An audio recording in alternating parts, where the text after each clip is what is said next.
you all for this celebration and to be a part of it, where we remember our nation's journey, the struggle of our freedom fighters, and our responsibility that we carry as the citizens of free India. Today, as I stand before you all, I not only carry my own voice, I carry the echo of millions of voices from the history. The voices that stood against the imperialism, the voices that whispered hope in the darkest night, the voice that finally sang the triumph song of freedom. This is not just an ordinary morning. This is the morning of our nation's pride, a morning filled with the colors of our national flag, soared in the memories of our freedom fighters and alive with the heartbeats of 1.4 billion Indians. We call it Independence Day, but what we truly celebrate is not just a date on the calendar. We celebrate the sacrifices of our freedom fighters. We celebrate the spirit that stitched together the whole nation with the thread of struggle. And as the tricolor rises in the sky, we must remember that it is not just a piece of cloth fluttering in the sky. It should be a reminder that every drop of freedom that we are having was taken from the blood. Every right we enjoy now was carved out of sweat. And every breath we take in the free air is the debt we owe to those who came before us and never gave up. India, a land of sages and scholars, a land of rivers and revolutions. But before 79 years of independence, this very own nation was shackled under the cold iron chains of British imperialism. Yet, remember, India was never given its freedom. India fought for it, begged for it, and ultimately, India claimed it. Let me take you back, not just in the history or in date, but to the very own heartbeat of the colonial India, where a vast civilization was exploited, humiliated, and drained of her dignity, where a land full of wisdom, art, and culture was chained by greed, political domination, psychological strangulation, and cultural suffocation. Yes, India took its freedom, but not easily, not overnight, and not without paying the price that our generations paid with their blood, breath, and eventually their very own lives. From famines in Bengal, engineered forced exports, to the Jallianwala Bagh massacre, where thousands fell, but not as victims, but as martyrs. The British rule tried to crush our spirit, but from the remains of oppression rose a fire that no force could extinguish, a fire called the freedom struggle. 1857, the first war of independence, and not a merry mutiny that the always coward Britishers have coined. It was the first road towards independence. Though the rebellion failed, it proved one thing, that India would not go forever. It was the revolt where Mangal Pandey's bullet wasn't just a metal. It was a fire that lit the spark of the revolution. Bal Gangadhar Tilak thundered, Swaraj is my birthright and I shall have it. Gopal Krishna Gokhale lit minds with reforms and reason. Mahatma Gandhi held nothing but truth and a walking stick, turning salt into a silent symbol that strength needs no speed. But the revolt wasn't just this silence. There were rebels who wrote, Bhagat Singh, Sukhdev, Rajguru, who shook the whole British Empire with their fire, who kissed the news with pride, who proved the whole world that martyrdom isn't death. It is a birth into immortality. Let's not forget Rani Lakshmi Bai, sword in hand, child on the back, galloping into the wild battlefield. Then comes the great call of Netaji Subhash Chandra Bose. Give me the blood and I'll give you the freedom. Last but not the least, Lord Birsa Munda, who led the tribal uprising from this power of our own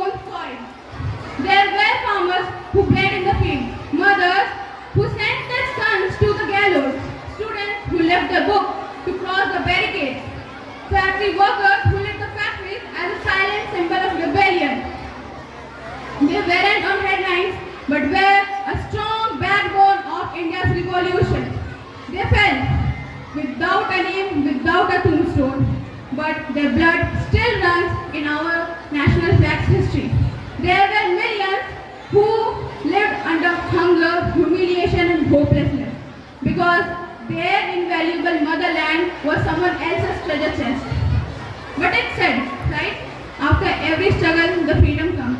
After every darkest night, the brightest and the most cheerful morning arrived. So it did with India. When the clock struck the midnight of 15th August 1947, when the whole world was asleep, India awoke, India rose. That was the day when the skies of Delhi weren't just filled with the colors of tricolor. They were heavy with the weight of sacrifice, with the sigh of a nation finally breathing in free air. India's freedom is not just a story of mercy, it's a chronicle of defiance. So, dear Indians, as the sun rises high in the sky, painting the sky with a golden hue, I would like to make you remember that India's freedom is not a gift that we inherit. It is our responsibility to make it stronger, nourish it, guard it, and pass on much more better than we received it. When the last beats of today's celebration fade, the real test of patriotism begins. It begins in our choices, in our acceptance to say the truth, in our refusal to deny and stay silent when the injustice tries to raise our hand. Let us not just be the generation that remembers the date of freedom. Let's be the generation that protects it and perfects it. The tricolor which is fluttering above us is not just because of the wind. It is because of the dreams, the struggles and the blood that gave it life. And it will continue to flutter only if we rise together as one people, one nation and one India. So I say you, rise with the courage of Bhagat Singh, determination of Rani Lakshmi Bai and resilience of Mahatma Gandhi. Rise, not tomorrow, not someday, but now. Because the clock of history is still ticking and the future is being written with each and every step we take. Thus, let us promise today that we will not let our ancestors' sacrifice fade in the history's dust. That we will build an India which their souls will be proud to call free of. Therefore, I would like to end up my speech with the following two lines.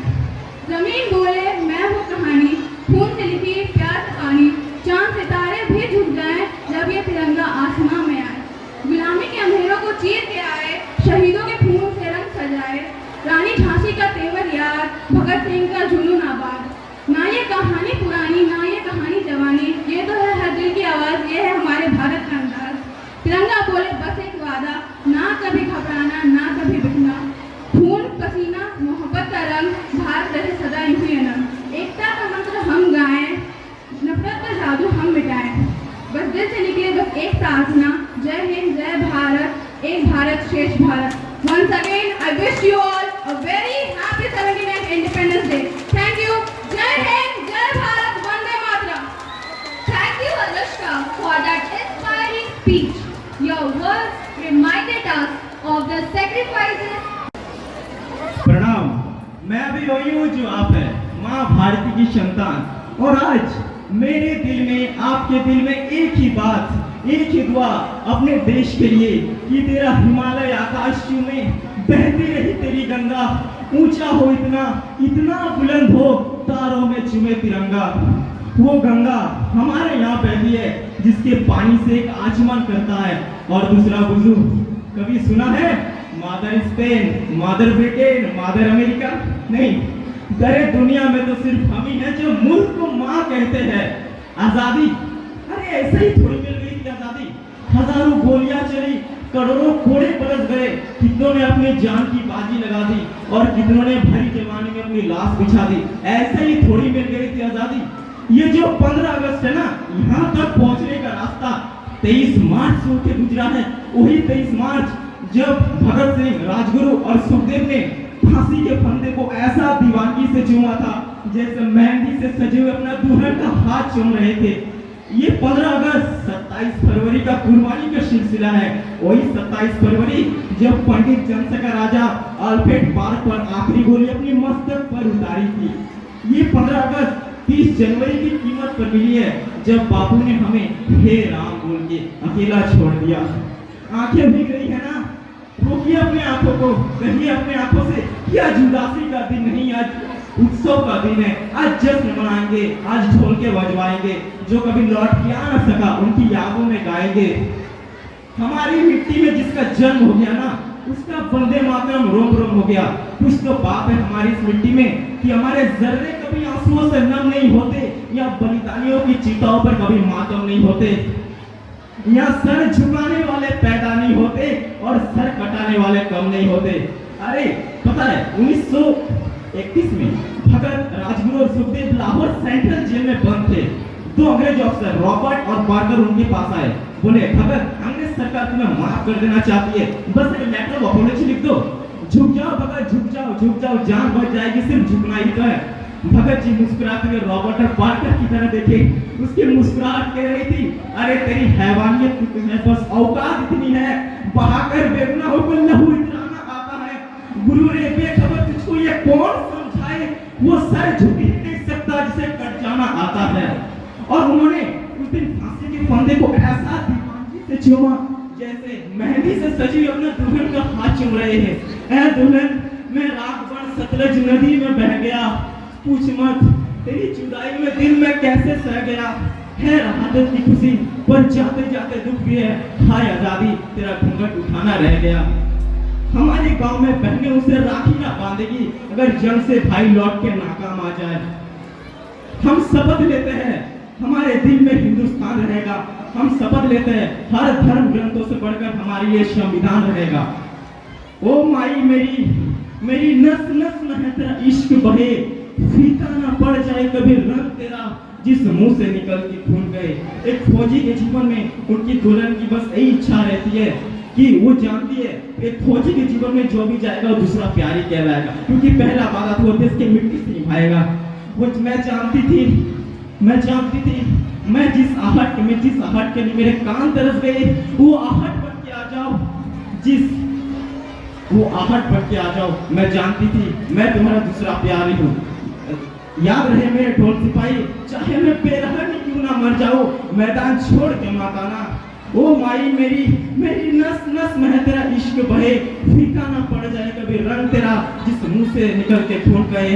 ओ मेरी जमीन महफूज रहे तेरी आन सदा, चाहे मेरी जान रहे या ना रहे। तेरी मिट्टी में मिल जावा, गुल बन के मैं खिल जावा, इतनी सी है दिल की आरज़ू, तेरी नदियों में बह जावा, तेरे खेतों में लहरावा, इतनी सी है दिल की आरज़ू। शुक्रिया, जय हिंद, once again happy independence day, जय हिंद। Thank you uncle. सागर जिसके पांव पखारे, हिमालय जिसका सरताज है, गूंज रहा दुनिया में डंका भारत का, खुशियों का दिन आज। सर्वप्रथम यहाँ पर उपस्थित पूजनीय प्रिंसिपल सर, माननीय सभी मुख्य अतिथिगण, शिक्षकगण, मेरे छोटे बड़े भाइयों और बहनों एवं यहाँ पर उपस्थित सभी देशभक्तों को मैं सोमनाथ दत्ता स्वतंत्रता दिवस की ढेर सारी शुभकामनाएं देता हूँ। आज के इस शुभ अवसर पर मैं सोमनाथ दत्ता आप सभी के सामने दो शब्द रखने जा रहा हूँ। अरे फिर से निर्मल कर सकते हो तुम गंगा के धारों को, फिर दामानल कर सकते हो दहक रहे अंगारों को, फिर हुंकार बना सकते हो इनकलाब के नारों को, तुम मुट्ठी में कर सकते हो सूरज सितारों को। तुम चाहो तो कतरा कतरा रत्नाकर हो सकता है, तुम चाहो तो कंकर कंकर शिव शंकर हो सकता है, तुम चाहो तो राम राज का दौर शुरू हो सकता है, और तुम चाहो तो भारत फिर से विश्व गुरु हो सकता है। दोस्तों, ये आजादी हमें मुफ्त में नहीं मिली, इसके लिए ना जाने कितने वीर जवानों को अपने प्राणों की आहुति देनी पड़ी। अगर भगत सिंह, राजगुरु और सुखदेव हमारे पूर्वज हैं तो हम सब उनकी संतानें हैं। उनका सपना अपने देश को विश्व गुरु बनाना था। क्या करेंगे आप उनके सपनों को पूरा? क्या करेंगे आप उनके सपनों को पूरा? ऐसी जोशीली आवाज सुनकर तो लगता है आप सभी के दिलों में बस एक ही बात चल रही है, मेरी दिल, मेरी धड़कन, मेरी जान हो तुम, अब तो मेरे वजूद की पहचान हो तुम। मैं तो हर बार गर्व से सर उठाकर कहता हूँ, ऐ मेरे भारत देश, महान हो तुम, महान हो तुम। ये देश मेरा राम है, मैं इसका हनुमान हूँ। ये देश मेरा राम है, मैं इसका हनुमान हूँ। छाती चीर के देख लो, अंदर बैठा हिंदुस्तान है, अंदर बैठा हिंदुस्तान है। क्या बात, जोरदार ताली होनी चाहिए भाई।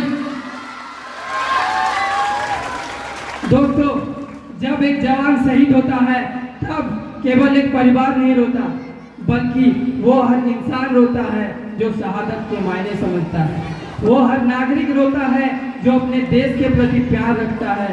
और जब तिरंगे से लिपटे जवान को आखिरी बार उसकी माँ छाती से लगाकर रोती है तो 145 करोड़ हिंदुस्तानी रोता है। यही हमारे देश की सच्चाई है। इनके लिए मैं बस इतना कहना चाहूँगा, जिस दिन तू शहीद हुआ ना जाने तेरी माँ किस तरह सोई होगी। जिस दिन तू शहीद हुआ ना जाने तेरी माँ किस तरह सोई होगी। मैं तो बस इतना जानूं, वह गोली भी तेरे सीने में उतरने से पहले रोई होगी। वह गोली भी तेरे सीने में उतरने से पहले रोई होगी। साइंस कहता है दुनिया का कोई भी इंसान नहीं सह सकता शून्य से नीचे और 50 से ऊपर का तापमान। शून्य से नीचे चटक जाती है हड्डियां, 50 से ऊपर पिघल जाती है मांसपेशियां। तो फिर वो लोग कौन है जो सियाचिन के ग्लेशियर में -30 डिग्री में तिरंगे में तार कस रहे हैं? वो लोग कौन है जो बाड़मेरी के रेगिस्तान में 52 डिग्री में ठहाके मार के हंस रहे हैं? ऐसी जावाजी हाड़ मांस के पुतलों में कहा, इसके लिए तो कोई यक्ष या देवदूत चाहिए। फौजी ईश्वर के भेजे हुए देवदूत है, क्या कोई और सबूत चाहिए? क्या कोई और सबूत चाहिए? अंत में मैं बस इतना कहकर अपनी वाणी को विराम देना चाहूंगा। शोले भी सर्द होंगे, हौसलों में फिर से उड़ान होगा। शोले भी सर्द होंगे, हौसलों में फिर से उड़ान होगा। दुनिया सलामी देगी, कदमों में आसमान होगा, कदमों में आसमान होगा।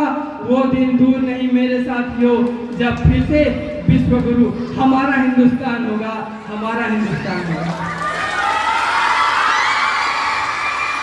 एक बार सभी मेरे साथ कहिए, भारत माता की जय, भारत माता की जय, वंदे मातरम, वंदे मातरम। जय हिंद, जय भारत। Thank you. क्या बात है।